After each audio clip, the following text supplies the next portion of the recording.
Well, hello, this is Chris Kallal. I'm Territory Agronomist for DEKALB Asgrow here in West Central Illinois. This little video, I'm going to talk about our 115 maturity hybrids, focusing in on the Double Pro and Tricepta hybrids. Using the scattergram again, you've probably seen these before. I like to call these out. So in this case, I'm comparing everything to 6595. So 6595 would be right here in the center of the crosshairs. Again, just to help explain these graphs, anything that's above horizontal center are hybrids that are yielding higher than 6595 this year. Anything below horizontal center is yielding less than 6595. Anything left of vertical center is drier than 6595.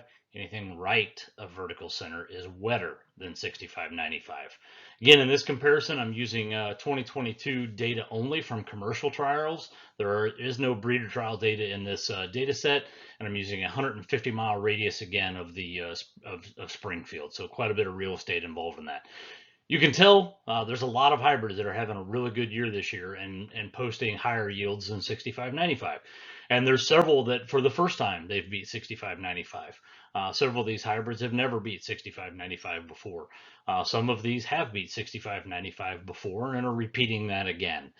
So I'll dive into more of these hybrids here in a little bit. Again, want to call out that the number in parentheses behind each hybrid is the number of comparisons versus 65.95. So in the case of, let's say, 67.94, it's running roughly about 8 bushel over 65.95, and there's 103 comparisons in that data, and it's roughly about 0.6 of a point wetter than 65.95. So you can kind of, like I said, you can get a glimpse here. A lot of stuff having a really good year compared to what I kind of like to refer to as the old goat. So 65.95 has been one of my favorite hybrids in the lineup for a really long time, because for the most part, I feel like I can put that hybrid on about any acre across the 11 counties I cover, and I know what I'm going to get.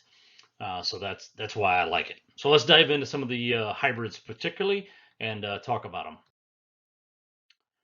So here I'm just going to focus in on the two brand new hybrids that are in this data cut. So the first one would be 6422. I would say very quietly it is posting a phenomenal year. Most people, I don't think, it's not on a lot of people's radars.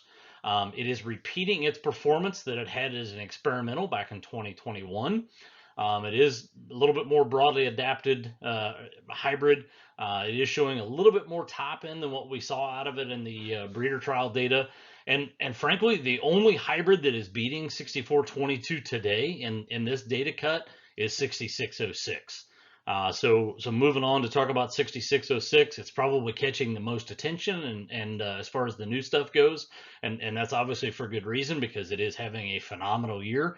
It's very consistently performing well, very broadly adapted hybrid, and is outpacing everything basically that we're testing here in Central Illinois and surrounding geographies. All right, so now let's talk about some of the existing hybrids in the lineup. Um, Not a tremendous amount of change with some of these hybrids, a little bit of movement on some, and I'll call that out. But I'd say 6595 is having another very solid year. It's a key volume product for us. We put on about any and every acre that we run across because it's just performed exceptionally well year in and year out. There is a bit more stuff that is outpacing it this year, and I think that's a little bit more of the year effect. I think if I did multi-year data on a lot of these, 65.95 would still take the cake on a lot of these. 66.18 having a phenomenal year, starting to catch more people's attention. In true transparency, 66.18 has always been better than 65.95. It's just widened the gap just a little bit this year, but it's always been better than 65.95.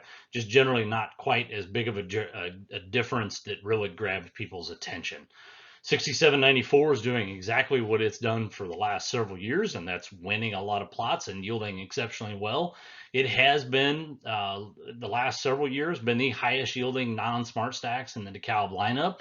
As I mentioned a while ago, 6606 actually is outpacing it by just a small margin this year, so it can no longer say that about 6794 again.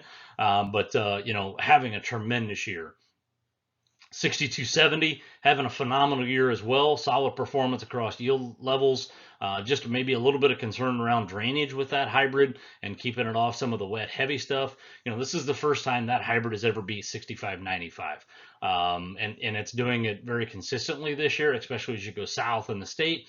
But it is having a much better year than what some people probably realize. 6289, I've brought it up before in one of my other videos. This product's 3 years old. A lot of people probably never heard about it. It's a high management style type hybrid. It needs pampered, and it really fits on that high yielding acre. It's having a tremendous year this year, and probably, as I said, probably the best year it's ever had, and that's in probably a lot to do with the fact that not near as much disease pressure this year as what we saw last year. 6357 posting another solid year, especially probably more on those transitional acres or that rolling type of ground.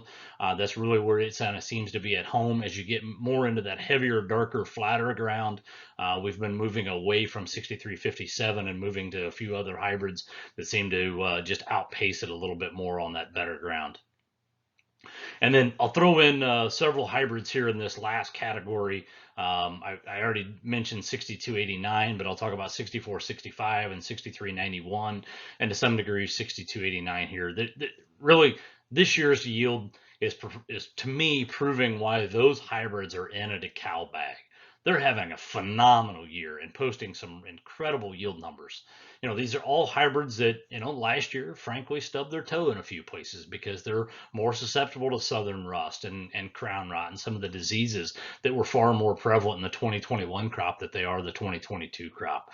But, you know, I think this just goes to show the type of yield potential those products have.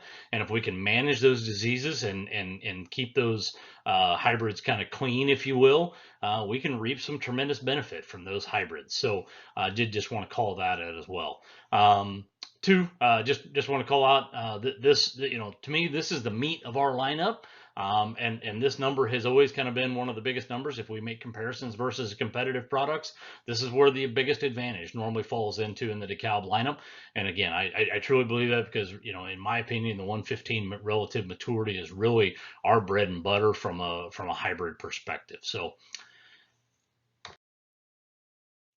with that, I want to thank you. If you do happen to have any questions, don't hesitate to reach out, and be looking for other videos on other products as well in the Asgrow DEKALB lineup.